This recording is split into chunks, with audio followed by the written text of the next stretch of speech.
नमस्ते जी। कुछ करो कुछ बनो पुस्तक का ये 8वां भाग है।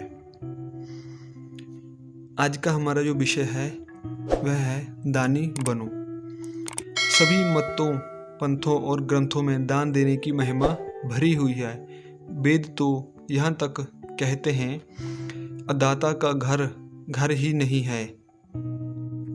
अथर्ववेद में तो यहाँ तक कह दिया है, हे मानव, तू सैकड़ों हाथों से कमा और हजारों हाथों से दान कर। युवकों, आप भी दान देकर दानी बनो, और दानी भी कैसे? कबीर रहीम जैसे। रहीम एक नवाब थे। वे प्रतिदिन दान दिया करते थे। दान का नियम यह था कि रुपए पैसे की ढेरी लगा लेते थे और आंखें नीची करके उस ढेर में से मुट्ठी भर भरकर जाचकों को देते जाते थे। एक दिन गंग कवि भी वहां उपस्थित थे। उन्होंने देखा कि एक जाचक 2-3 बार ले चुका है, परंतु रहीम फिर भी उसे दे रहे हैं। यह दृश्य देखकर गंग कवि ने पूछा, सीखे कहाँ नवाबजू देनी ऐसी देन, यूं यूं कर ऊंचे चढ़े त्यों तो नीचे नैन। तब रहीम ने बड़ी नम्रता से उत्तर दिया, देने हारा और है जो देता दिन रैन, लोग भरम हम पे करें या विधि नीचे नैन। दान दो और नम्रता पूर्वक दो, कुढ़कर जलकर खींचकर और दुखी होकर मत दो। गीता में क्या सुंदर कहा है, हे अर्जुन, अश्रद्धा से किया हुआ यज्ञ, दान, तप और जो कुछ कर्म किया जाता है वह सब व्यर्थ है। श्रद्धा रहित कर्म का ना इस लोक में फल मिलता है और ना परलोक में। इसी भाव को एक व्यक्ति ने इस प्रकार व्यक्त किया है, give with faith, if you lack faith give nothing. श्रद्धा पूर्वक दो, यदि श्रद्धा नहीं है तो कुछ भी मत दो। हस्तस्य भूषणम दानम, हाथ का भूषण कंगन नहीं है अपितु दान है। अतः दान दो, दानी बनो। दान की महिमा का वर्णन करते हुए महात्मा विदुर जी कहते हैं, इन दोनों व्यक्तियों के गले में दृढ़ पत्थर बांधकर जल में डुबा देना चाहिए। दान ना देने वाले धनिक को और तप परिश्रम ना करने वाले दरिद्र को। यह धन सदा किसी के पास रहता नहीं।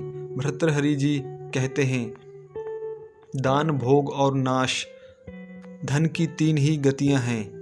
जो ना तो धन का दान करता है और ना उसे अपने उपभोग में लेता है, उसके धन की तीसरी गति होती है, अर्थात नष्ट हो जाता है।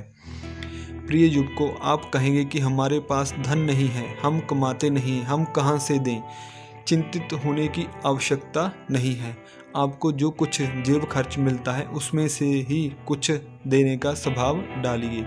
और सुनिए एक कवि के शब्दों में आपके पास देने के लिए कितना कुछ है।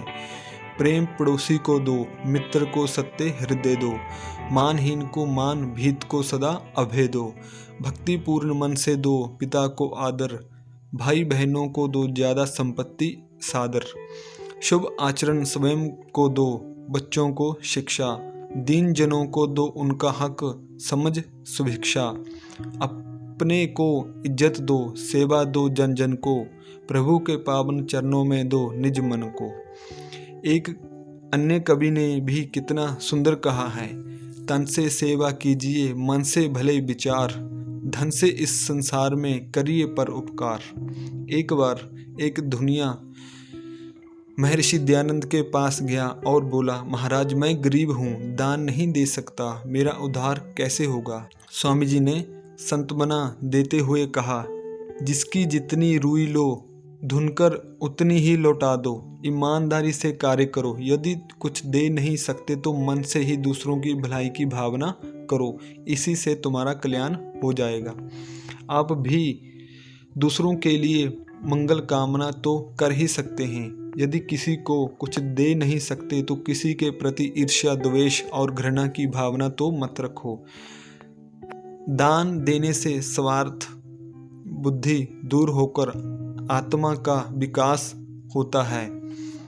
अतः आपकी सदा यह भावना होनी चाहिए, मैं दान देना कभी ना छोड़ूं। तो दान की महिमा को दर्शाता हुआ आज का हमारा विषय, आशा है आपको काफ़ी कुछ सीखने को मिला होगा। आज के लिए इतना ही, मिलते हैं आगे एक नए विषय के साथ। तब तक के लिए नमस्ते जी। ओम।